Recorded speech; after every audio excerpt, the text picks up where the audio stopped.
안녕하십니까. 더같이 나눔 협동조합 이사장 황일성입니다. 저희들이 준비한 연구 주제는요, 서울시 50플러스 캠퍼스를 통한 사회적 정기기업의 창업 사례 연구를 수행하였습니다. 50플러스 세대들은 캠퍼스를 통해서 교육을 받고 커뮤니티 활동을 하면서 인생 2막의 꿈을 키우고 있습니다. 저희들은 창업을 선택을 했는데요. 우리는 지금 성장하고 있는가, 혹은 지속 가능한 사업 모델을 구축하고 있는가, 이런 스스로에 대한 질문에서 본 연구를 시작하게 되었습니다. 본 연구의 목적은 재단 설립 5년차에 접어들면서 캠퍼스를 통해서 창업을 한 사회적 정치 기업의 미션과 역량을 진단하고 50플러스 당사자의 관점에서 50플러스 세대의 성공적인 창업을 위한 시사점과 재단의 정책 제안 사항을 도출하는 목적으로 연구를 진행하였습니다. 연구 방법은 본 연구는 실증 연구를 위한 기초 단계로서요, 중부 캠퍼스, 서부, 남부 캠퍼스에서 활동하고 있는 기업을 대상으로 광범위하게 설문조사를 실시하고 사회적 경제 기업가 심층 인터뷰를 진행하고, 그리고 사회적 경제 전문가 FGI를 진행하는 방식으로 연구를 수행하였습니다.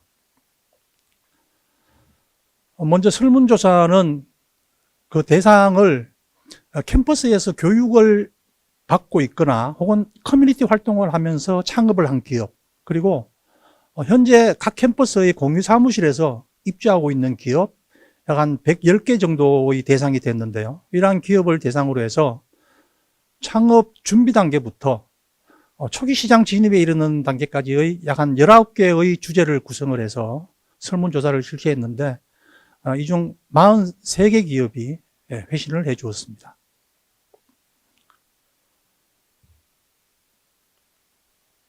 설문조사한 결과를 요약해서 발표해 드리겠습니다. 캠퍼스에서 창업을 해서 현재 지금 활동하고 있는 기업은 창업 1년차부터 4년차까지 해서 초기 창업 기업이 87.1% 정도 이렇게 분포를 보이고 있었습니다. 창업 진입 경로를 조사를 해봤는데요. 의외로 자비로 창업한 기업들도 48.7%나 되었고요. 50플러스 재단의 지원 사업을 통해서 창업한 기업은 20.5%를 차지하고 있었습니다. 저희들은 캠퍼스의 창업 지원 사업이 확대될 필요성이 있지 않을까 하는 그런 판단을 해보았습니다. 창업 경험 측면에서 예전에 창업한 경험 없이 처음 창업을 한 기업이 59%로 매우 많았습니다. 또한 창업 준비 기간은 1년 이내의 기간이었다라고 답변한 조사가 43.6%로 나타났는데요. 과연 그 냉혹한 창업 생태계에서 충분한 창업 준비를 하고 있는 것인지 하는 문제인식을 저희들이 갖게 되었습니다. 기업의 유형은 협동조합이 41%로 가장 많았습니다. 그리고 소셜벤처를 포함한 사회적 경제기업이 60% 가까이를 차지하고 있었고요. 업종별로는 교육서비스업이 53.8%로 가장 많았고요. 더불어서 사회서비스업하고 같이 합치면은 서비스 업종이 한 74% 이상을 차지하고 있었습니다. 그래서 50플러스 세대들은 동료들과 함께 연대와 협동을 통해서 교육서비스, 사회서비스 업종에 많은 창업을 하고 있는 것으로 이렇게 조사가 되었습니다. 그런데 기업의 현재 매출 규모를 저희들이 이제 질문을 해봤습니다. 그런데 매출 구간이 연평균 1천만 원 이하 구간에 포함되는 기업들이 51.3%가 나타났고요. 현재 고용인원이 없는 기업이 74.4%였는데, 물론 이건 이제 좀 일반 그 기업 조사하고 좀 다른 측면이 대부분 다 초기 창업 기업이고, 그다음에 금년도에 이제 코로나19로 인해서 특히 그 교육 서비스, 사회 서비스 업종의 피해가 막심했다는 것 잘 알고 계실 거고요.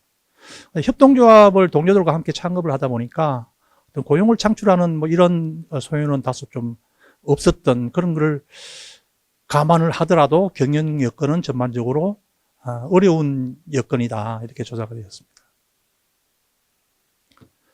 그리고 창업의 동기를 질문을 해봤습니다. 그런데 사회적 가치를 실현하기 위해서 그리고 사회 문제를 해결하기 위해서 우리는 창업을 했다. 라는 우리 50 플러스 세대들이 한 90% 가까이 그런 답변을 응해 주었습니다. 그러한 창업 아이템을 어떻게 개발하였는지 그 과정을 한번 저희들이 질문을 해봤는데, 기업 대표자 본인의 경험을 통해서 창업 아이템을 개발한 비율이 한 48.7%나 되었고요. 동료들과 함께 경험을 공유하면서 아이템을 개발했다는 답변도 30% 이상이었습니다. 더불어서 창업 교육과 전문가 컨설팅을 통해서 아이템을 개발했다는 답변은 의외로 5.1%로 매우 저조했습니다. 그래서 한편으로는 50 플러스 세대들이 본인의 경험에 너무 자만하는 것은 아닌지, 그리고 창업을 위한 충분한 준비는 부족한 것은 아닌지 하는 인식을 가지게 되었습니다. 현재 창업한 기업들이 지속 가능한 사업 모델을 구축하고 있느냐 하는 질문에 대해서는 창업 준비 단계에서는 있었다라는 답변이 51%가 넘었거든요. 그런데 현재 상태에서 있다는 기업은 28.2%로 반감되고 있었고요. 심지어 현재 확실한 사업 모델이 없다라는 답변도 25.6%나 차지하고 있었습니다. 그래서 50 플러스 세대들은 사회적으로 가치 있는 일은 하고 싶지만 지속 가능한 사업 모델은 아직 다소 미비하다, 이렇게 조사가 되었습니다. 지속 가능한 사업 모델 구축과 관련해서 필요한 부분에 대한 조사를 했는데 대부분 다 부족한 매출 구조, 영업활동, 새로운 시장 개척에 대한 어려움, 새로운 콘텐츠 개발의 어려움, 이러한 것들을 전반적으로 토로하고 있었습니다. 또한 앞에서 잠시 설명드렸습니다만은 창업 준비 단계에서 전문가 컨설팅 도움은 한 5.1% 정도가 받았다고 했는데, 창업 이후에 필요하다라고 하는 답변은 2배 이상으로 증가하고 있는데요. 경험에만 의존하고 있는 것은 아닌지, 혹은 50 플러스 맞춤형 또는 세분화된 어떤 컨설팅이나 교육의 필요성이 있는 것은 아닌지 검토가 필요해 보였습니다. 마지막으로 그래도 창업을 하겠느냐라는 질문을 던졌는데 82% 이상이 창업을 하겠다고 답변을 했습니다. 이는 우리 사회 50 플러스 세대의 일자리가 부족한 현상과 어떤 인생 이막의 니즈가 반영된 결과라고 보여지는데, 무모한 도전이 아니기 위해서는 창업 교육 그리고 창업 전문 보육 시스템, 이런 점검 및 보완이 시급하다, 이렇게 저희들이 보았습니다.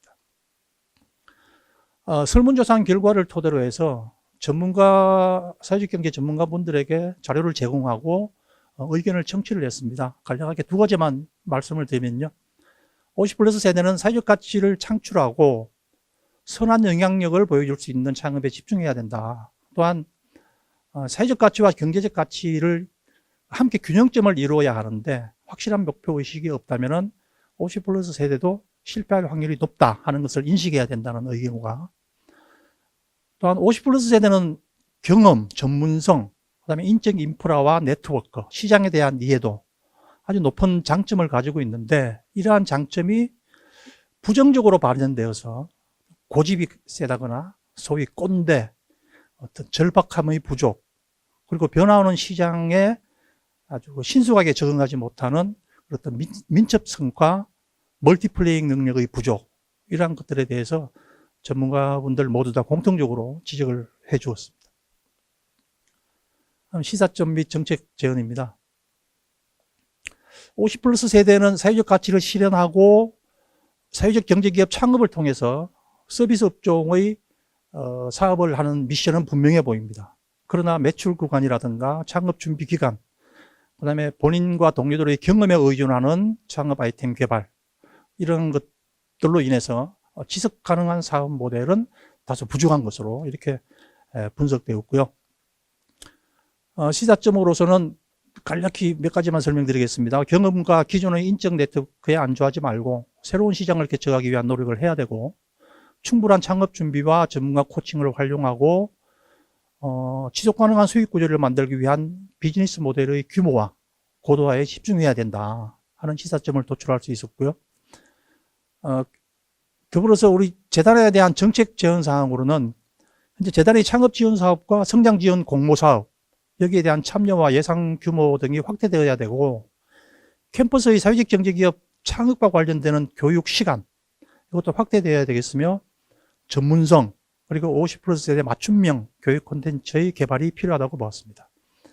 또한 캠퍼스의 창업 지원 프로세스를 창업 전문 보육 시스템으로 고도화할 수 있도록요, 법인 설립이나 창업 숫자에만 집중할 것이 아니라 창업 교육 이후에 경진대회를 통해서 사업성과 수입성이 높은 팀들을 발굴하고, 그리고 사업비가 연계되는 지원 방식을 설계해야 될 것으로 보았습니다. 또한 매번 반복해서 지금 제기가 되고 있는데, 공유 사무실 운영과 관련해서 코워킹 공간으로 기능이 확대될 수 있도록 입주 기업 간 소통과 정보를 공유할 수 있는 채널을 구축하고, 초기 창업 기업들 맞춤형의 어떤 교육, 컨설팅 기업이 필요한 것으로 보였습니다. 또한 각 지역에 있는 공유 사무실의 통합 정보 체계도 구축할 필요가 있다고 보았고요. 이러한 공유 사무실이 우리 캠퍼스의 창업 지원 컨트롤 타워 역할을 할 수 있도록 하는 예산, 조직, 인력의 확충도 시급한 것으로 저희들은 보았습니다. 저희들은 가능한 사회적 경제 기업가들의 현장 목소리를 담아내려고 노력을 했습니다만은, 모든 사례를 수집하고 분석하기 어려웠던 한계점은 있습니다. 사회적 경제 기업은 사회적 가치와 경제적 가치를 함께 추구하는 기업이기 때문에 성공에 도달하기는 사실 쉽지가 않습니다. 따라서 이러한 소셜 비즈니스 모델 구축에 대한 연구와 논의는 계속되어야 할 것으로 판단됩니다. 이상 발표를 마치겠습니다. 감사합니다.